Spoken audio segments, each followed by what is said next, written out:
बिस्मिल्लाहिर्रहमानिर्रहीम। अस्सलामुअलैकुम dear students, उम्मीद करता हूँ आप लोग खैरियत से होंगे।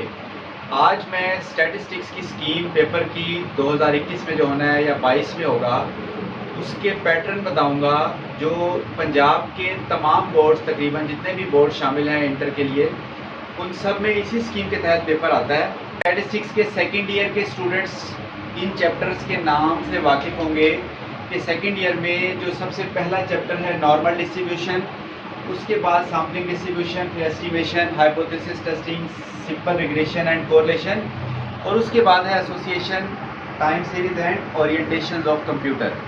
ये सेकेंड ईयर के सिलेबस के चैप्टर हैं। वीडियो में जो स्कीम ऑफ पेपर है वो पहले समझ लें कि स्कीम पेपर की किस तरह है। उसमें सबसे पहला क्वेश्चन जो आपके पास होता है वो है MCQs यानी ऑब्जेक्टिव टाइप क्वेश्चन। आपके पास टोटल 17 MCQs होंगे और आपका टाइम है 20 मिनट। 20 मिनट में आपने उस 17 MCQs को सॉल्व करना है।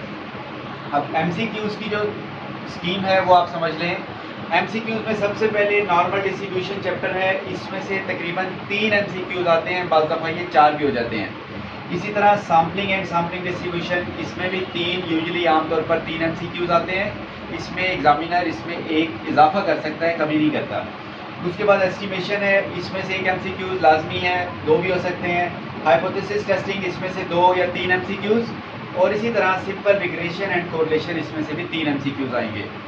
नेक्स्ट एसोसिएशन और टाइम सीरीज, इनमें से 2-2 MCQs, और एक ओरिएंटेशन ऑफ कंप्यूटर है, इसका भी एक MCQs अक्सर पेपर में आता है। तो ये MCQs की स्कीम है, यानी यूँ समझें कि हर चैप्टर से 2 या 3 MCQs लाजमी आएंगे।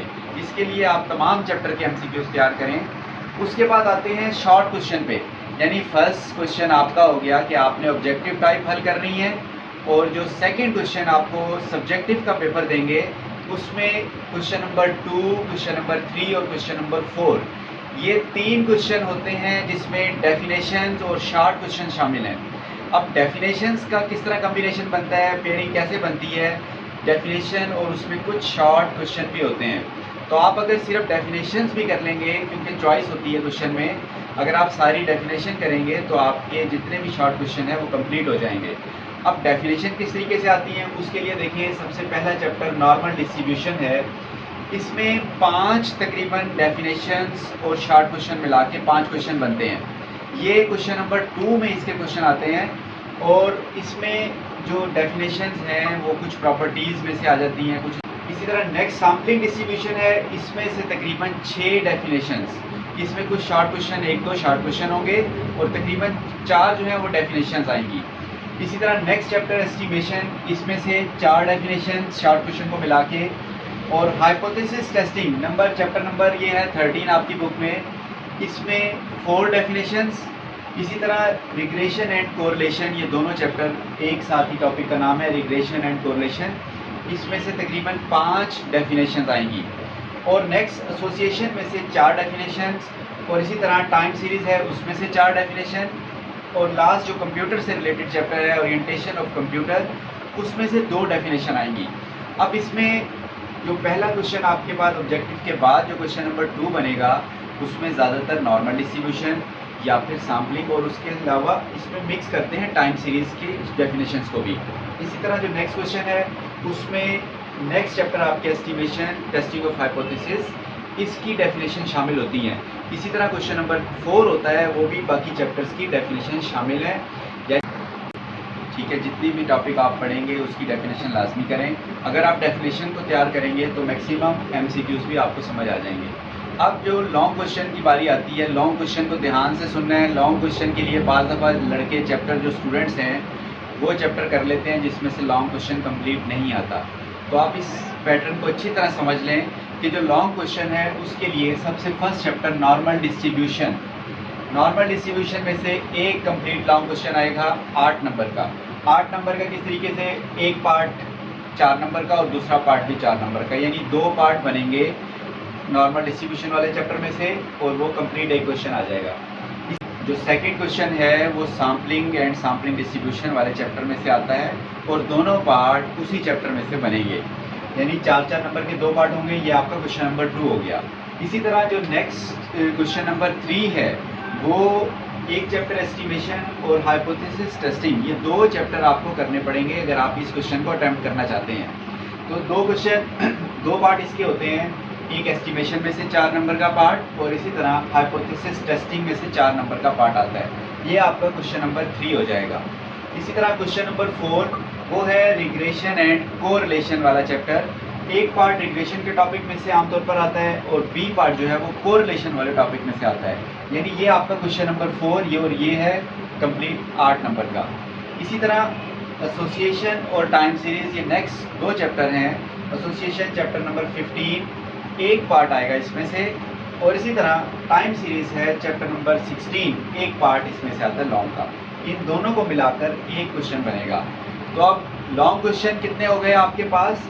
लॉन्ग क्वेश्चन हमारे पास होते हैं टोटल 5 में से आपने 3 अटेम्प्ट करने हैं। 3 अटेम्प्ट करने हैं, इसमें से ख्याल करना है अगर आप क्वेश्चन नंबर 2 करते हैं तो दोनों पार्ट इसी के करने हैं, फिर आपका एक कंप्लीट क्वेश्चन कंसीडर होगा।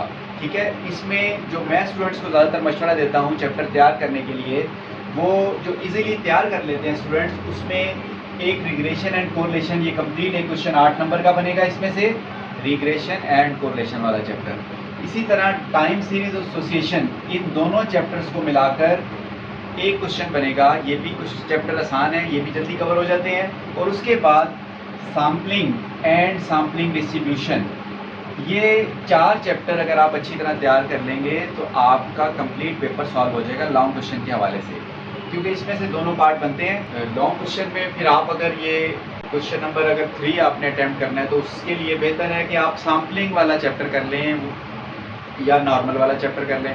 सैम्पलिंग वाला ज़्यादातर स्टूडेंट्स को मैं प्रिपेयर करवाता हूँ क्योंकि चैप्टर थोड़ा समझने में आसान है। ठीक है, ये आप करेंगे तो दोनों पार्ट आपके सॉल्व हो जाएंगे। मज़ीद अगर नॉर्मल डिस्ट्रीब्यूशन करना चाहते हैं तो वो एक क्वेश्चन कंप्लीट वहाँ से बनेगा। ये क्योंकि आपको 2 चैप्टर करने पड़ेंगे और ये थोड़ा कंसेप्ट इसका समझेंगे तो फिर ये चैप्टर आपको समझ आएंगे, फिर आपके लॉन्ग क्वेश्चन दोनों तैयार हो जाएंगे। स्कीम ऑफ स्टैटिस्टिक्स, इस पैटर्न के तहत आप बेहतर तैयारी कर सकते हैं। आप अच्छा ये देखिए स्टूडेंट, ये है टोटल पेपर का पैटर्न कि किस किस चैप्टर से कितने एमसीक्यू, शॉर्ट क्वेश्चन और लॉन्ग क्वेश्चन आएंगे। अब इनके नंबर भी हम कैलकुलेट कर लेते हैं कि नंबर की क्या पोजीशन है। तो जो आपके एमसीक्यूज होते हैं 17 मार्क्स के, याद रखें 17 एमसीक्यूज 17 मार्क्स के। उसके बाद शॉर्ट क्वेश्चन यानी डेफिनेशंस जिसमें ज़्यादातर आएंगी, ये आपने 22 अटैम्प्ट करनी है। जैसे मैंने आपको बताया कि क्वेश्चन नंबर 2 होता है, उसमें से आपने कोई सी 8 यानी एनी 8 आपने शॉर्ट क्वेश्चन या डेफिनेशन अटैम्प्ट करनी है। और क्वेश्चन नंबर 3 उसमें से भी 8, और इसी तरह क्वेश्चन नंबर जो 4 है उसमें से आपने 6 अटैम्प्ट करनी है। तो ये टोटल आपने करनी है 22 मल्टीप्लाई बाई 2, ये 44 मार्क्स के आपके शॉर्ट क्वेश्चन प्लस डेफिनेशन। इसमें ज़्यादातर डेफिनेशन आती है और उसके साथ कुछ शॉर्ट क्वेश्चन भी आते हैं। तो ये आप देखें, इसमें से आपने क्वेश्चन नंबर जो आपका 2 बनेगा, क्वेश्चन नंबर 2 में से आपने 8 अटैम्प्ट करनी है डेफिनेशंस। इसी तरह नेक्स्ट आपका क्वेश्चन नंबर 3, इसमें से भी आप 8 अटैम्प्ट करेंगे। और उसके बाद जो क्वेश्चन नंबर 4 होगा, इसमें से आपने 6 अटैम्प्ट करनी है। तो ये तरतीब बनानी है। अगर आपको फर्स्ट क्वेश्चन जो है, अगर मतलब डेफिनेशन का जो सेकंड क्वेश्चन है, इसमें टोटल 12 आती हैं, 12 की 12 अगर किसी स्टूडेंट को आती हैं तो उसने 12 अटैम्प्ट नहीं करनी, उसने 12 में से 8 ही अटैम्प्ट करनी है। जो उसे दी बेस्ट आती हैं यानी जो एक्यूरेट आती हैं वो 8 अटैम्प्ट करे, उसको उन 8 के नंबर मिलेंगे। इसके बाद इसी तरह बाकी क्वेश्चन में भी इस चीज़ का ख्याल करना है कि अगर आपको इस 12 में से 12 आती है तो आपने 12 की 12 अटैम्प्ट नहीं करनी, पहले आपने जितनी रिक्वायर है उतनी अटैम्प्ट करनी है। यानी आपने पहले जो क्वेश्चन नंबर 2 होगा उसमें से 8, 3 में से 8 और क्वेश्चन नंबर 4 में से 6। इस तरह डेफिनेशन आपकी और शॉर्ट क्वेश्चन मिला के 44 मार्क्स हो गए। और जो लास्ट आपको बताया था लॉन्ग क्वेश्चन वाला, लॉन्ग क्वेश्चन में आपने 3 लॉन्ग क्वेश्चन करने हैं। 3 जो हैं क्वेश्चन वो 8-8 नंबर के होंगे। तो आपके इसमें से बनेंगे मार्क्स 24।